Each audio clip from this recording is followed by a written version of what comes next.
¿Qué tal amigos de La Voz Ausente, de la revista La Voz Ausente? Reciban ustedes un cordial saludo. El día de hoy estamos en una nueva edición de nuestro programa que inició con este tipo de entrevistas a los personajes de la cultura, del arte, de la educación de nuestro país. El día de hoy tenemos una súper interesante e importante entrevista con la profesora Sandra Zarela de El Cusco. Ella es profesora de inicial, que hoy en día está laborando ya no de repente en las aulas, pero sigue todavía en el ámbito educativo en la región del Cusco, y ha recibido un importante premio otorgado por la UNESCO hace muy poco acá en Lima, en la ciudad de Lima. Y el día de hoy pues está con nosotros para compartir toda su experiencia, su trayectoria en el ámbito pedagógico, educativo, tanto en su región del Cusco como su visión social nacional del tema educativo. Aparte que ella también escribe y tiene un libro de cuentos que se llama Cuentos del Colibrí, que está aquí, cuentos para niños, pero que tienen pues un lenguaje de mucha raigambre social, profesora. Así que, ¿cómo está usted? Gracias por aceptar el día de hoy estar con nosotros en esta entrevista. Y bueno, ¿cómo se encuentra? ¿Cómo ha sido su visita a Lima por estos días? Primeramente, buenos días Ángel, y muchísimas gracias, agradecer a La Voz Ausente por invitarme a hacer esta entrevista. Bien, sí, pues llegué aquí a la capital porque había una premiación de reconocimiento a maestros que hemos participado en una convocatoria sobre buenas prácticas docentes. Así es, cuéntenos, para iniciar de repente con ese tema, que es uno de los motivos por el cual usted está acá en la ciudad de Lima, ¿no? ¿De qué trata este proyecto que usted ha dirigido en el Cusco, que usted, digamos, un proyecto innovador en el campo de la pedagogía, de la enseñanza, ¿no? En los colegios? ¿De qué trata exactamente todo este proyecto? Bien, yo presenté un proyecto denominado La Formación Ciudadana desde las normas de convivencia a través del proyecto de vida cotidiana, lo cual consiste en trabajar en aula con los niños cada día sobre las normas de convivencia, que es un trabajo que nos dificulta a nosotros los docentes, ¿no? Pero desde esta propuesta lo que yo estoy haciendo es trabajar con los niños en reconocer los problemas que ellos tienen en el aula, ¿no? Una vez que ellos han reconocido el problema que tienen el aula, los problemas que tiene el aula, eligen democráticamente solamente un problema, el más fuerte que hay. De entre todo lo que dijeron, el más fuerte que hay. Seguidamente ellos mismos hacen una reflexión, una crítica a su actuar en el aula, ¿no? Cómo se están comportando. Por decir, de repente hay discusiones entre niños, peleas entre ellos, hablan groserías, y sin número de cosas, botan papeles al piso, ¿no? Ellos mismos hacen una crítica reflexiva. A partir de ello proponen soluciones, ¿no? Y las soluciones no las propone el maestro, sino ellos son quienes proponen soluciones, ¿no? Entonces mira cómo a través del análisis crítico reflexivo de la práctica con ellos mismos, ellos proponen sus soluciones. Claro. Entonces, de un listado de soluciones que ellos proponen en diálogo con la docente, haciendo una reflexión poco a poco, logran consensuar democráticamente cuál va a ser su norma de convivencia a partir del día de hoy. Hasta hoy nos comportamos así, hemos hecho nuestro análisis crítico reflexivo y de hoy para adelante nos comportamos así. O sea que ellos mismos van, digamos, teniendo conciencia de sus actos, que van creando un propio juicio crítico, una propia visión de ellos mismos, ¿no? De su comportamiento, de su conducta, de sus visiones como niños todavía, pero que obviamente pues es algo sumamente positivo, los ayuda a tener también una formación como persona, una seguridad, una identidad propia, ¿no? Sí, pues una formación ciudadana. Exacto. ¿No? Claro. Entonces, pero a través del análisis crítico, reflexivo, ¿no es cierto? O sea, no es ya que el maestro va y le dice, ¿sabes qué? A partir de hoy levantas tu mano, no, claro, sino ellos mismos hacen un análisis y ellos proponen. Así es. ¿Qué es lo que van a hacer a partir de hoy para adelante? Entonces, cuando yo he ido trabajando a través de este proyecto, Se ha trabajado pues con los niños la reflexión, la formación ciudadana, que nosotros como maestros tenemos esa posibilidad de escuchar al niño, más abierto, es más abierto. Claro. ¿No? Entonces cogemos y anotamos lo que el niño te refiere, el nombrecito al lado, y el niño va reconociendo, sí, pues es esto lo que dije y es esto lo que tengo que respetar. Entonces los niños se empoderan de tal manera que lo cumplen. Entonces nosotras como maestras ya no tenemos la dificultad de aulas con basura, ya no tenemos el problema de niños que pelean, o sea, hay muchas cosas que se logra con esto, porque cuando nuestros niños llegan a las instituciones educativas, llegan de diferente tipo de hogar, de diferente tipo de formación. Entonces, ¿cómo consensuar con ellos? Bueno, es difícil, ¿no? Es difícil, pero si tú trabajas así con el proyecto de vida cotidiana, logras mucho. Y dígame, este proyecto es básicamente para niños de primaria. No se puede trabajar en diferentes, en la EBR, en los diferentes niveles. Yo lo he puesto en práctica en diferentes instituciones educativas de zona urbana y rural, en la provincia de Quispicanchi, a la cual yo pertenezco, de la región Cusco. Y bueno, también he tenido la oportunidad de trabajar esto con jóvenes de superior, ¿no? Y que ellos vayan y pongan en práctica lo que se ha hecho, ese efecto multiplicador, y sí resulta, ¿no?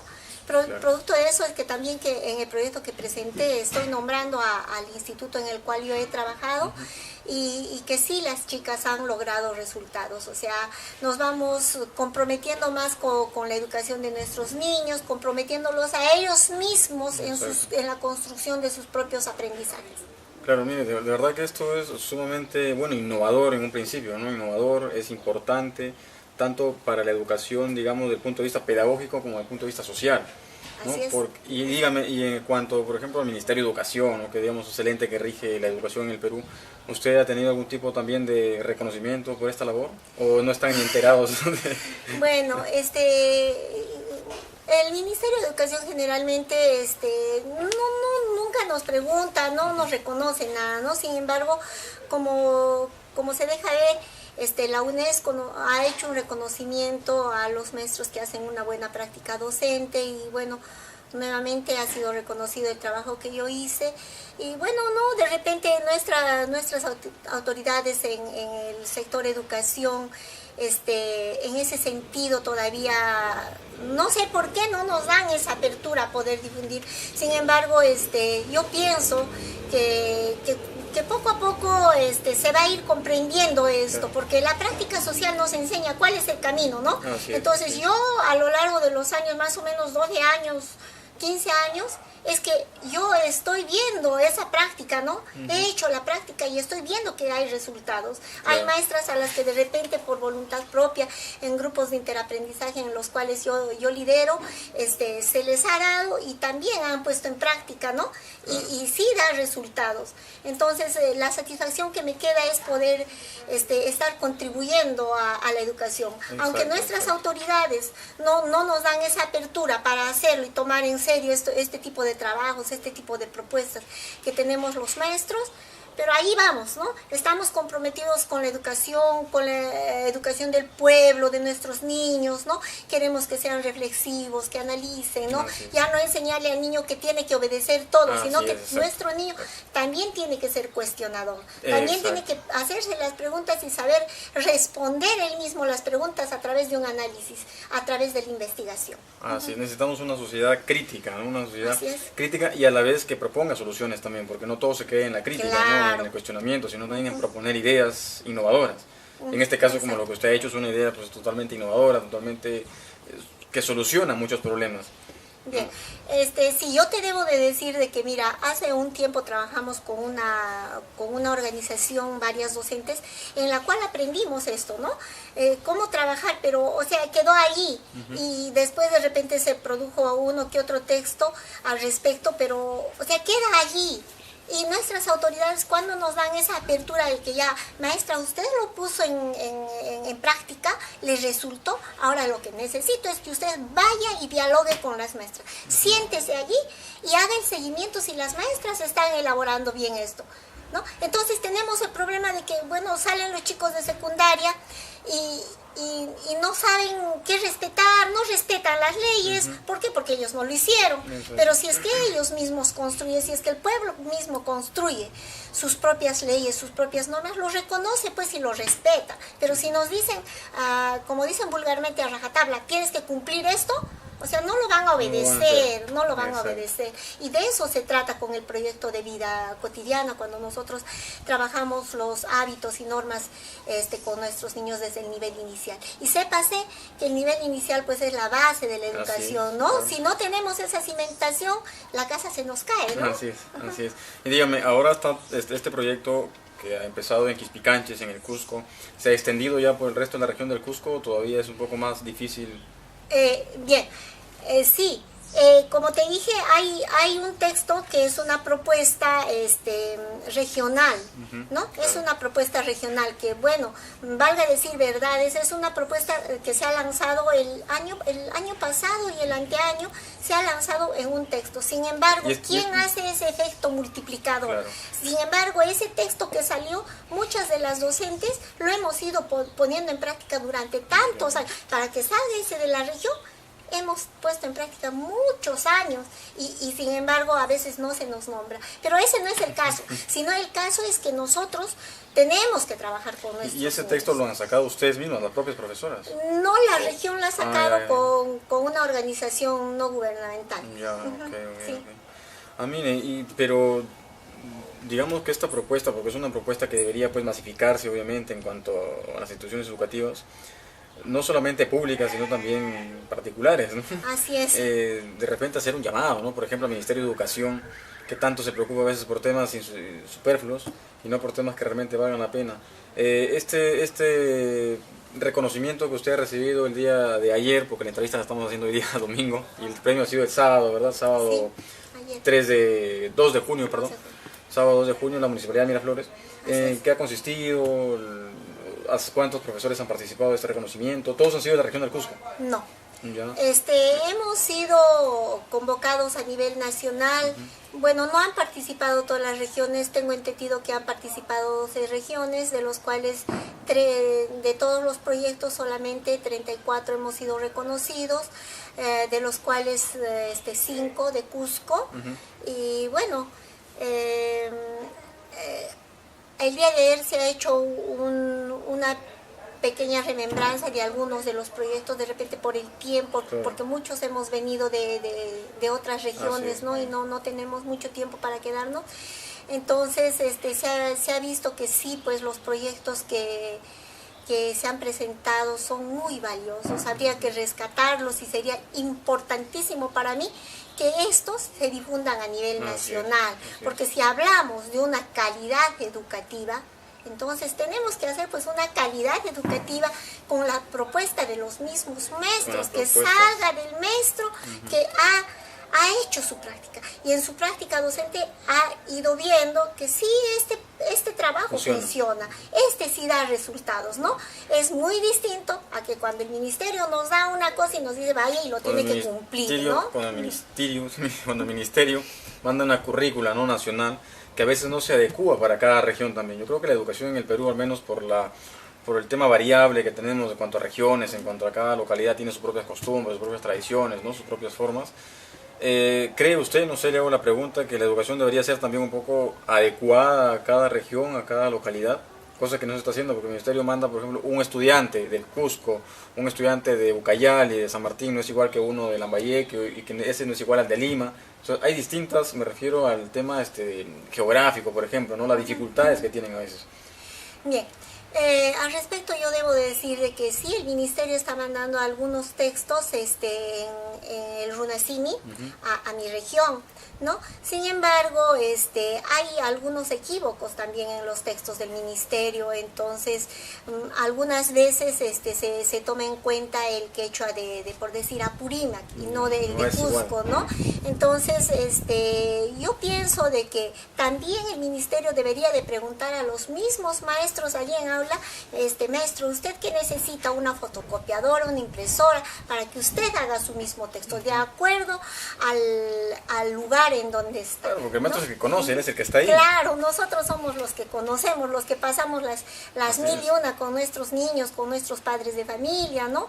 Entonces, que el ministerio que te digan de arriba para abajo lo que tú vas a hacer, o sea, es una cosa jalada de los cabellos, ¿no? Yo pienso que los maestros somos quienes conocemos a nuestros padres de familia, a nuestros estudiantes, y que nosotros somos los que tenemos que proponer, ¿no?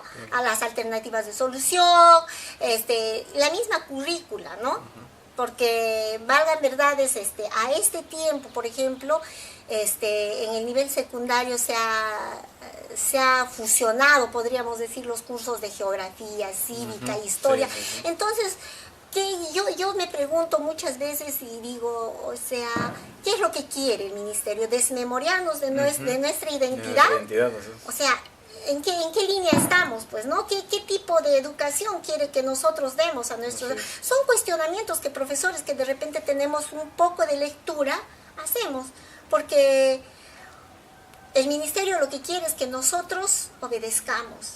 Pero no, pues la educación no es esa, la educación es hacer reflexionar al niño, darle las herramientas para que él analice, para que sea crítico, para que investigue, ¿no? Eso es el trabajo educativo, no es formar un estudiante obediente a lo que dicen, ¿no? Así es. Bueno, profesora, vamos a hacer un pequeño corte y vamos a regresar con el tema de que también pues se viene una huelga magisterial y usted como profesora está más que, digamos, conoce muy de cerca este tema de las problemáticas que también tiene el magisterio, ya muy aparte del tema educativo, no pedagógico en el colegio, sino de la problemática ya del magisterio como un conjunto ya de los profesores en el Perú. Así que vamos a hacer un pequeño corte y volvemos. Desde Lima, para el Perú y el mundo, presentamos la revista La Voz Ausente, la primera revista cultural del siglo XXI. Política, social, arte, literatura, poesía y mucho más. Educación para un desarrollo sociocultural. La Voz Ausente se hace presente. Búscanos en Facebook, Instagram, YouTube y Twitter. Revista La Voz Ausente. And darling, darling, stand by me. Bien, amigos, estamos de vuelta, estamos de regreso con la profesora Sandra Zarela Carguarupay del Cusco, que nos está comentando pues sobre este proyecto, este premio que ha recibido por su proyecto de vida cotidiana, un proyecto educativo, ¿no?, para los alumnos de educación básica regular, en este caso en la región del Cusco, ¿verdad? Así. Y bueno, nos quedamos antes de irnos a la pausa, que íbamos a hablar un poco sobre la huelga magisterial, ya que la profesora pues está dentro del ambiente del magisterio, ¿no? Y ella conoce este tema y ya se viene una huelga el 18 de junio, que ya está convocada, ya ha sido anunciada, ya está públicamente, ya se conoce. Ahora, profesora, ¿qué nos puede decir usted sobre el tema, ¿no? Porque el año pasado una huelga que duró cierto tiempo, que el gobierno lamentablemente fue pues ineficiente para solucionar este problema social. ¿Y este año qué esperamos de esta huelga? Bien. Efectivamente tenemos un acuerdo de los UTE regionales a nivel nacional, en el sentido de que a partir del día 18 se va a entrar en una huelga, lo cual considero justo, porque bien es cierto, los maestros hemos sido conculcados en nuestros derechos en innumerables oportunidades. Y ya basta pues de eso, ¿no? Se nos ha echado barro, se nos ha dicho que nosotros somos responsables de la educación y hay muchas interrogantes que habría que responder en ese sentido, ¿no? Preguntarnos primeramente si solo el maestro es responsable de la educación del país o también tiene parte de responsabilidad del ministerio, toda vez que el ministerio pues nos envía directivas de arriba para abajo, ¿no? Uno eso. Ellos son la cabeza, digamos así, de quien maneja la educación. Sí, pues tenemos allí, me imagino, personas que tienen más cerebro que los profesores que están en el aula, por eso es que lo ponen, que lo proponen ellos. Bueno, es una forma de decirlo, ¿no? Porque, o sea, ¿qué puede proponer un ministro de educación que no es maestro. Exacto, ¿no? empezando con él. ¿No? Y que no Empezando conoce por la él. realidad de las distintas regiones que hay en el Perú. Por supuesto. ¿Qué podemos decir de unas evaluaciones a maestros cuando las mismas personas que trabajan en el Ministerio de Educación no han sido evaluadas? Es más, algunos, según la información que circula por las redes, no son ni titulados. Así es. O sea, son muchas interrogantes y sí, la verdad. Este año yo estoy trabajando como docente coordinadora de un distrito en Miujel, pero antes que ser coordinadora, yo por principio soy maestra, y eso tengo que reconocerlo, ¿no? Esté en donde esté, siempre voy a ser maestra, y si es que, como dice la canción, si es que me muriera, yo volvería a ser maestra, porque ese es mi pasión, eso es lo que me gusta hacer, ¿no? Entonces, cuando voy a aula, lo que hago es hacerlo con cariño, abrazar con cariño lo que estoy haciendo, y estando ahora en la coordinación también, yo trabajo con mis colegas, ¿no? Los oriento, ¿no? Los ayudo a poder crecer profesionalmente en todo lo que yo pueda hacerlo, ¿no? Entonces, esta huelga, como te vuelvo a repetir, se ha acordado a nivel de todas las regiones. Bien es cierto, no ha tenido presencia Cusco, a lo cual también haría un llamado a los maestros de Cusco, a los maestros de base, quiero decir, que nosotros tenemos que saber analizar, tenemos que saber investigar, ¿no? Y por sentido común nosotros tenemos que unir las fuerzas a nivel nacional para poder defender nuestros derechos. A las maestras de inicial como a mí se nos viene una evaluación, ¿no? Una evaluación pues que no refleja la realidad, ¿no? Porque tenemos niños en aula que pueden venir con problemas, tienen problemas. Es más, nosotras las maestras empezamos a tener problemas en casa. ¿Por qué? Porque, por ejemplo, como es la jornada escolar completa, ¿no? Yo conversaba con maestros de secundaria que dicen, ¿no? Salimos de nuestra casa a 6 de la mañana y nos quedamos hasta 4 de la tarde. Todo el día. Y cuando regresan a casa es las 6:30 de la tarde, y cuando salen de la casa es 6 de la mañana. Bien, como decía, por ejemplo, no es una evaluación real, porque lo que se va a evaluar es a la actitud del estudiante, a la actitud de nuestro niño, ¿no? Claro. ¿Y qué pasa con aquellos niños que nosotros tenemos en aula, que muchas veces vienen con problemas del hogar? Así es. Muchas veces tenemos niños en comunidades campesinas que vienen, primero trabajan, después de trabajar recién vienen a la institución educativa y se vienen con una carga de emociones. Ese niño que vio que el papá le golpeó a la mamá, ¿va a responder en aula? Claro, No va a responder, va a haber problemas, vamos a tener problemas. Entonces no es una evaluación al maestro, no es una evaluación como desde el ministerio se dice, vamos a evaluar a los profesores. En realidad lo que se está evaluando es la actitud del niño. Exacto. Y bien conocido tenemos, sabido es, que el niño pasa 5 o 6 horas en la institución educativa. ¿Cuántas horas pasa con el padre de familia? Claro. ¿No? O sea, si pasa 6 horas en la institución educativa con el maestro y con sus compañeros, pasa 12 horas con el papá. Más de 12 horas, ¿no? Sería 16, 18 horas, ¿no? Entonces, ¿cuántas horas está con el papá? ¿Quién educa? Claro, ¿no? porque el profesor pues, le va a dar todo el conocimiento académico, ¿no? Como estudiante. Así es. Por supuesto, también le va a enseñar valores, pero el niño aprende primeramente en la casa. Ahora, si es un hogar disfuncional a veces, o muchos hogares disfuncionales, Sí. pero aún, como usted menciona, hay algunos que trabajan y eso le sumamos una carga física, no solo emocional, Exacto. ¿no? Como un estudio que salió hace poco donde en el Cusco nada más hay desnutrición, por ejemplo, todavía infantil, anemia. Exacto, sí. Entonces, ¿cómo el profesor va a trabajar pues, en un ambiente así, donde todavía... Sí, tenemos muchos Muchas problemas, por supuesto. Hay la desnutrición, tenemos hogares disfuncionales, tenemos jóvenes que trabajan, trabaja en la mañana, lo que nosotros llamamos en nuestras comunidades campesinas, trabaja una tutapa y después de haber trabajado se viene al colegio. Y es más, si es un joven de secundaria, ese joven de secundaria se queda con la jornada escolar completa, se queda hasta las 4 de la tarde. Imagínate qué cuerpo aguanta eso. Exacto. ¿No? O sea, son cosas tan jaladas de los cabellos. El ministerio propone cosas que no van a funcionar, pues fáciles para los funcionarios verlo de arriba, de afuera, cuando ellos no han estado allí dentro, no saben las necesidades de nuestros niños, de nuestros jóvenes. Es más, a ver, cuando nosotros hablamos de la evaluación a las docentes de inicial, ¿por qué empezamos, como dicen, por el hilo más delgado?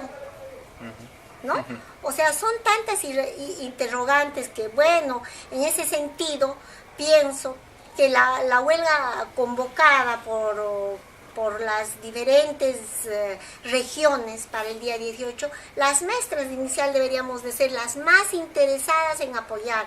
¿Por qué? Porque van a empezar por nosotras, a sacarnos a nosotras. Lo que pasa es que el Estado quiere quitarse de la carga social que somos nosotros, ¿no? Dicen que no hay dinero, sin embargo, a grandes empresas están condonando, se están olvidando de sus deudas, pero para el pueblo no hay. Beneficios tributarios para las grandes empresas. Por supuesto, tenemos una tiendecita que no entregó un recibo y la cierran, pero tenemos a Telefónica que debe tanto y sigue feliz en aquí. Es los mismos sueldos de los funcionarios públicos, ¿no? Exacto. O sea, ¿y cuánto de productividad tienen los mismos congresistas, no? ¿Cuánto llevan a su casa mensual? Yo digo, ¿y cuánto de productividad tuvo en el mes, no? En cambio al profesor sí, en el año siquiera. Claro, en cambio al profesor se le persiguen allí, se le persigue porque sabe que desde la educación se puede cambiar nuestro país, se puede cambiar esa realidad que estamos viendo y estamos palpando en estos momentos, ¿no? Otra cosa que debo de decir y hacer un llamado también a los padres de familia es que tenemos que reflexionar, no podemos a ojo cerrado firmar ningún documento. Es el caso de los colegios que ya están yendo con las APP, que son las asociaciones público-privadas.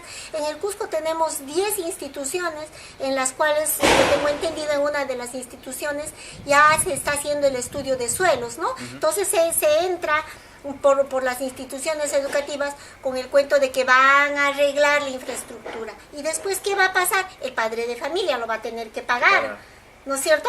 Entonces, allí se cumple lo que dice, pues, de que en la Constitución de Fujimori, con sus modificatorias y todo ello, de que la educación ya no es un derecho, la educación es un servicio y el servicio se paga. Servicio de agua se paga, servicio de teléfono se paga, servicio de luz se paga. Entonces, si la educación es un servicio de educación, señores papás, se va a tener que pagar. Si es que ahora nosotros no paramos esto con el Ministerio de Educación y con el gobierno, olvidémonos, ni los profesores vamos a tener la posibilidad de educar a nuestros hijos, vamos a tener que pagar.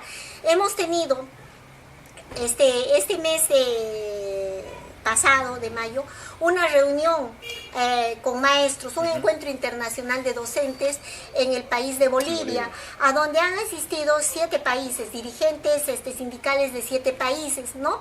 En donde ya pues Chile ha pasado lo que nosotros estamos pasando. La privatización, México, claro, la privatización, ¿no? México también ya ha pasado esta experiencia. ¿Y qué está pasando? Aquel que reclama simplemente lo desaparece. Entonces, no esperemos llegar a esta situación. Yo pienso que todavía es hora de cambiar, es hora de reflexionar, es hora de hacerle ver al gobierno de que los hijos del pueblo también necesitamos educarnos con dignidad. Así es. Ahora, profesora, el Cusco es una de las regiones que el año pasado, digamos, inició la marcha, ¿no? La huelga, perdón. Y después como que hubieron ciertos temas, porque hay algunos sindicalistas ahí, algunos dirigentes, que de alguna forma se vio esto públicamente como una traición a su propio sindicato y como una afiliación al gobierno de turno, de una manera no muy ética, ¿no? Entonces, ¿cómo se está manejando este año en el Cusco las dirigencias sindicales? Bien, el dirigente en Cusco ha sido elegido democráticamente por los docentes. Sin embargo, sí pues se ha hecho un análisis cuando pasó de lo de la firma del señor con la ministra, y bueno, los profesores que todavía podemos ver en un ámbito más grande, podemos hacer un análisis más crítico, ¿no? Porque una cosa es que lo apoyemos a nuestro dirigente ciegamente y otra cosa es que lo apoyemos, sí, pero haciendo un análisis. Exacto. ¿No? Exacto. Entonces, vemos de que, bueno, ha habido equivocaciones, los maestros mismos, nosotros, no sabíamos para qué fecha estaba programada esta huelga el año pasado. Después tomamos conocimiento de que la huelga estaba ya programada hacía mucho tiempo atrás para el 12 de julio. ¿Y qué pasó con nuestro dirigente en Cusco? Adelantó la huelga.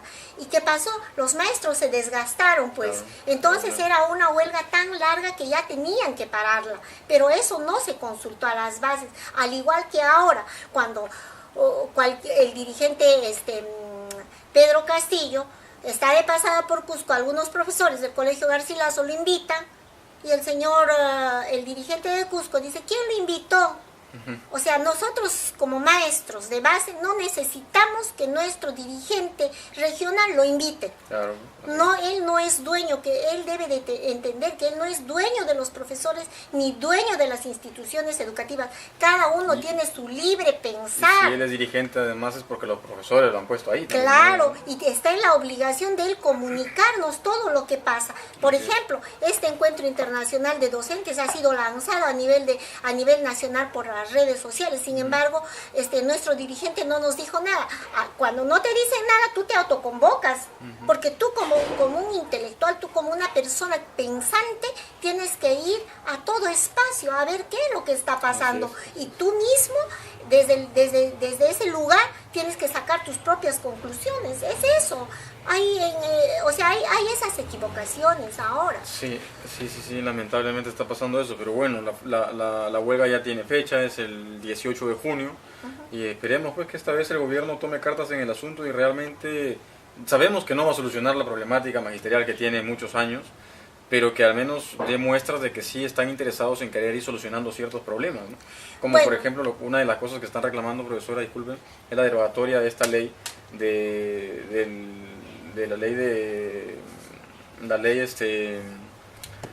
se me acaba de ir el nombre, pero la nueva ley, pues, la que reemplazó la ley de profesorado, ¿no?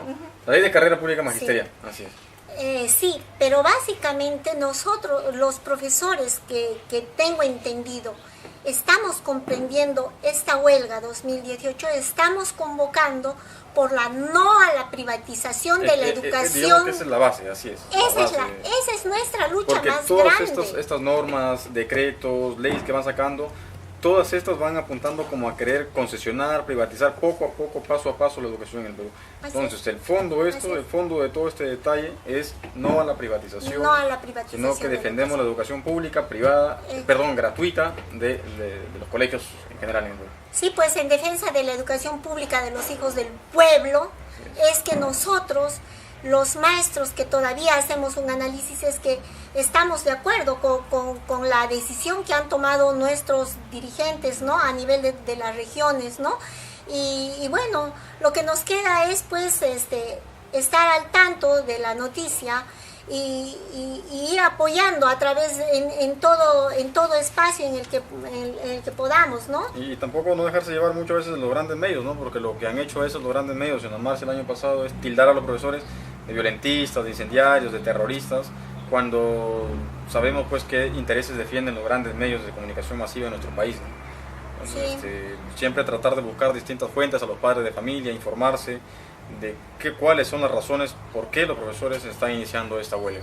Exacto, es trabajar con nuestros padres de familia y dialogar con ellos de qué se trata la privatización de la educación, de qué se tratan las asociaciones público-privadas, ¿no? Cómo es que se está queriendo privatizar la educación de nuestros niños. Nosotros los maestros tenemos que tener pues coherencia en nuestras palabras y nuestros hechos. No es posible que nosotros le enseñemos a nuestros niños cosas tan lindas, hábitos, valores, pero cuando sale al mundo es otra cosa. Entonces nuestras palabras tienen que tener coherencia con nuestros hechos, y uno de los hechos, yo invoco a los profesores, es que nosotros tenemos que informar a los padres de familia de qué es lo que está pasando en el tema educativo, cómo es que poco a poco la educación se va a ir privatizando, si es que ahora no hacemos una defensa de la escuela pública. Así es.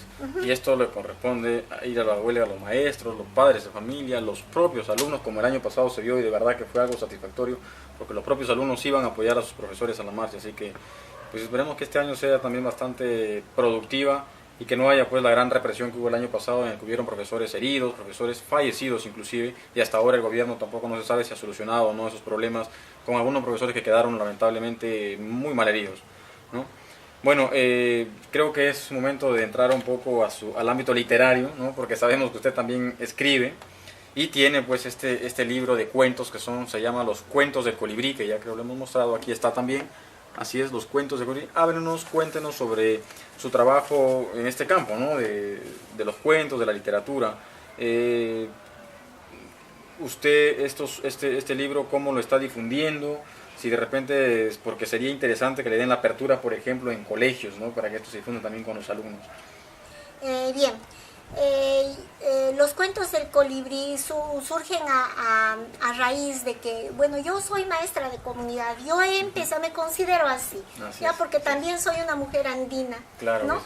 Entonces, yo empecé a trabajar en una comunidad muy lejana de Marcapata, a donde los maestros teníamos que llegar sentados en cisternas, en esos carros que llevan combustible, claro, pero encima, y llegábamos pues, después de varios días, ¿no? a la población, y de allí teníamos que ir caminando. Entonces yo he trabajado en comunidades muy lejanas, en donde he visto la necesidad, la pobreza de nuestros hermanos del campo. Entonces, la verdadera realidad. La verdadera realidad, que dicho sea de paso, todos deberíamos de conocer, ¿sí? Entonces, pasaban los días y yo veía la necesidad de ellos, me iba a otra comunidad, veía la necesidad de ellos y veía que no hay el tema identidad, no estamos trabajando el tema identitario, ¿no? Se está perdiendo. Mucha alienación. Exacto. Entonces, ¿qué hacer ante eso? ¿No? ¿Acaso no conocer nuestra historia? Ahora yo me planteaba y decía, pero soy profesora de inicial, ¿y cómo lo hago, no? Yo muchas veces contaba a mis niños la historia en forma de cuentos, ¿no? Pero todo se quedaba en contar, ¿no? Con el correr de los tiempos fui entendiendo que algo tenía yo que escribir, que esa tenía que ser mi contribución a la educación en mi país. Y fui escribiendo efectivamente, pero el problema esta vez era cómo hacer que más personas se enteren de lo que hacía, ¿no? Porque en el nivel inicial, por ejemplo, no tenemos historia. No hablamos de historia, ¿no? De repente una que otra cosa por allí, ¿no? Entonces, escribí y toqué algunas puertas, no se abrieron y con mucha lástima debo decir de que cuando uno va a una institución te ponen tantas trabas, tantos requisitos, que simplemente con eso que te dicen, te están diciendo no se puede, ¿no? Sí. Pero cuando tú ves en la realidad, si es que van por el tema de que contratar un grupo musical o cerveza, allí sí te abren las puertas rápido, ¿no? Entonces, ¿qué hacer ante eso? Yo he recurrido a algunos préstamos, ¿no? Para poder editar estos cuentos del colibrí, en donde a mis niños les voy diciendo pequeñas partes de la historia de una forma recreada, ¿no? Como para que el niño de inicial lo entienda y de paso vaya y le pregunte al papá, ¿por qué dice aquí esta situación? Y que el papá se exija y también investigue, porque lo que se nos ha contado es una historia pues desde... Bueno, de las crónicas, sabemos que nuestra historia está hecha de las crónicas, pero ¿de crónicas de quién? ¿No? Crónica de los vencedores, ¿no? De los españoles, de los criollos, pero ¿y en dónde estamos nosotros como hombres amazónicos, como mujeres andinas? ¿En dónde? O sea, ¿no se ha tomado en cuenta nunca a nosotros como pueblo? O sea, ya era hora de que alguien lo diga, ¿no? Hay algunos estudios que nos detallan la verdadera historia, lo que realmente fue. Entonces, eso es lo que se va diciendo aquí en los cuentos del colibrí, ¿no? De una manera recreada para los niños. Por ejemplo, aquí tenemos la historia de Colón, ¿no? Cómo llegó a América. La historia de Mamá Chaparrado de Bellido, ¿no? ¿Quién fue ella? ¿Qué pasó? Pequeñas partecitas de la historia, ¿no? De la Mamá María Parado de Bellido. Y está ilustrado además. O sea, sí, exacto. Ajá, el árbol de la quina y cosas así, pequeñas pastillitas, ¿no? Que se les da a nuestros niños para que lo puedan leer y analizar, preguntar, ¿no? Cuestionar al papá, ¿no? Y bueno, son cosas que no se dicen y yo lo difundo a algunas maestras, a las personas que yo tengo la posibilidad, ¿no? Claro. de darles, de contarles, de compartirles este cuento. Sin embargo, también debo de decir que ya está en camino la siguiente edición como aquí noticia. Atrás decía, ¿no? Los cuentos al Taita Inti, ¿no?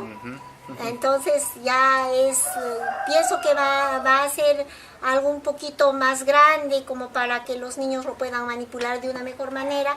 Y también hay que volver a tocar puertas a ver si esta vez alguien apuesta alguien por... se digna. No. Sí, aunque es muy difícil, la verdad. Sí, para un escritor es muy difícil emprender este camino. Muchas veces los escritores ponemos de nuestra parte y no hay reconocimiento de nuestras autoridades. Es más, cuando yo en algún momento quise vender estos textos, porque, o sea, ¿con qué imprime el autor? Imprime con lo que recauda, nuevamente lo invierte, ¿no? Entonces yo toqué las puertas de la municipalidad de Cusco y me dice que no tiene una barra de, no sé, unas barritas, ¿no? Ya, sí, la barra de... sí, que la carátula tiene que ser así y que, o sea, te piden muchos requisitos. En el mismo Ministerio de Educación piden requisitos. O sea, bueno, si el ministerio al sesudo ministro no le parece el cuento, no te lo compran, ni nadie difunde. Entonces tienes el deber tú de difundirlos, tú solo. Así es, bueno, lamentablemente pues en las instituciones hay una burocracia horrible, ¿no? Una burocracia descarada a veces ya. Y aparte que también ellos se rigen por su línea que siguen, ¿no? Entonces tienen que atender a lo que dice el ministerio, politizan los temas, peor aún si es un tema, pues, como su libro bien manifiesta, es un libro en el que recoge la identidad y construye una identidad propia en los niños, y eso a veces es, inclusive va en contra, hasta eso va en contra de las propias autoridades, sí. Y más aún usted siendo cusqueña, que la propia municipalidad de Cusco, ¿no? A veces le niegue esta ayuda, creo que es de verdad una falta de... no solo de respeto, creo yo, sino también una falta pues de compromiso como autoridad, ¿no? Pero bueno, lamentablemente, entonces, pero la buena noticia es que ya se viene el siguiente libro, y que esperamos pues también pueda estar llegando por acá por Lima, de repente hacer alguna presentación, ¿no? Y seguir difundiendo esto que usted escribe. Y realmente yo la felicito y me da mucho gusto de haberla conocido y de tenerla hoy día acá en el programa de La Voz Ausente, porque veo que no solo el compromiso de usted no es como persona, como maestra, como alguien comprometida socialmente, que quiere realmente un desarrollo no solo de su localidad, sino del país como nación, ¿no? A base de la literatura, del proyecto que usted ha implementado en el Cusco, en Quipicanchis, y que esperamos se siga también importando a otras regiones, no solo de la sierra, de la selva y por qué no de la costa también, donde también hay muchos problemas, ¿no? Así que, profesora, ¿qué más puedo decirle? Nada más que agradecerle e invitarla, ¿no? Invitarla a que le haga usted una invitación al público, que lean, que cómo podrían de repente contactarse con usted, cómo podrían de repente alguien que quiera obtener su libro, no sé, cómo podrían hacer para obtener algún libro suyo. Bien, yo debo decir e invitar a los padres de familia, a los maestros, a mis colegas maestros, de que tengamos que producir. Los maestros somos inteligentes, los maestros no somos como dicen las personas, como nos han echado barro. Somos personas que apostamos por la libertad de nuestro pueblo, que apostamos por la calidad de vida, porque nuestros niños vivan en un país más digno, más justo, más libre. Y bueno, si es que tuvieran la posibilidad de poder adquirir los cuentos del colibrí, Así es. los cuentos del colibrí, que de verdad sería un que sí, golazo para sería para tan los bonito niños. que nuestros niños conozcan a partir de un cuentito pequeñas partes de nuestra historia, y que ya es hora que los maestros le contemos nuestra verdadera historia a nuestros niños, porque si no conocemos nuestra historia vamos a volver a repetir los mismos errores. Entonces, maestros, queridos colegas, queridos papás, queridos niños, yo los invito a leer los cuentos del colibrí. Y bueno, mi compromiso es seguir produciendo estos cuentos, ¿no?, de este corte, en donde se le continúe diciendo a nuestros niños nuestra verdad histórica. Ahora, Muchas profesora, gracias. en el Cusco hay una feria de libros que se hace también. No sé este año qué edición ha sido, me parece que ya se hizo. Hay una feria de libros, ¿no? De repente, bueno, el libro usted recién lo ha publicado este año, ¿verdad? Pero de repente también sería bueno, ¿no?, que inviten a los propios escritores del Cusco, porque últimamente las ferias también pues se están convirtiendo en un gran negocio, como la Feria del Libro de Lima, que ya se viene ya muy pronto, el gran negocio de la Cámara Peruana del Libro, y esperemos pues que también el Cusco se preocupe por invitar a los autores del Cusco que están produciendo obras con su propio bolsillo, y que les dé un espacio, un stand gratis para ellos, porque ahorita se cobran los stands para un autor o para la editorial, y se cobra de verdad mucho, cobra demasiado. Sí, sería fenomenal. Este cuentito ha sido presentado en Amazonas y también ha sido presentado en los viernes literarios aquí en Lima. Yo les quiero agradecer a las dos organizaciones por haber hecho posible la presentación de este cuento. Sin embargo, sí, pues es cierto, no sé a quiénes, o no sé si uno tiene que tener dinero, ser de la élite para que te puedan brindar un espacio. Ese es el caso de los cuentos del colibrí, que sí ha sido presentado en un pasadizo de la biblioteca del Cusco, ¿no? Pero aún así me alegra, porque estuvo full lleno total. Y habiendo una sala de la literatura, te cuento, había una sala de la literatura, y ese día no me lo quisieron dar, me dieron un pasadizo, pero yo alegre porque el pasadizo estuvo lleno, total. Claro. Sí, y bueno, son cosas que uno como escritor tiene que ir asumiendo, ¿no? Que aquellos que no están interesados en que el pueblo despierte, abra los ojos, nunca nos van a dar esas posibilidades, sí, pues, ¿no? Entonces, igual nosotros con alegría tenemos que seguir caminando, porque el despertar del pueblo tiene que ser feliz, tiene que ser alegre, ¿no? No podemos ser pesimistas y rendirnos, por supuesto, ¿no? Y dejar de abdicar en nuestras ideas. Por supuesto, nosotros tenemos el compromiso, personalmente yo tengo el compromiso de apostar por la educación de nuestros niños, de apostar por mis guaguas, que son el futuro de nuestra patria. Si nosotros educamos bien al niño, no vamos a tener que castigar al adulto, no vamos a tener cárceles llenas, vamos a tener la dicha de ver un país lindo, libre, justo. Así es. Como usted mencionó, los viernes literarios. Y los viernes literarios tiene una frase, pues, ahí don Juan Benavente, no sé cómo sacaba esa frase, pero dice que solo la cultura salvará al hombre, ¿no? Así que creo que con esa frase nos quedamos el día de hoy, porque verdaderamente solo la cultura, la educación es la que puede sacarnos de este atraso en el que estamos como país, como nación, de esta corrupción que hay en nuestra clase política. Y de verdad que yo felicito a los maestros como usted, que se toman el trabajo pues bastante en serio, con mucho compromiso, con mucha entrega, con determinación, y logran sacar adelante este tipo de proyectos, ¿no? Así que esperamos pues que ustedes hayan conocido el día de hoy un poco más de una maestra que es pues todo una eminencia en el campo de la educación el día de hoy, no solo en su región, sino creo que con esto contribuye a nivel nacional, ¿no? del país. Profesora, muchas gracias. Gracias a todos nuestros amigos, compartan la publicación, el video, difundan este tipo de conversaciones con personajes como la profesora Sandra, ¿no? Así que muchas gracias a todos y nos vemos en una próxima oportunidad. Gracias.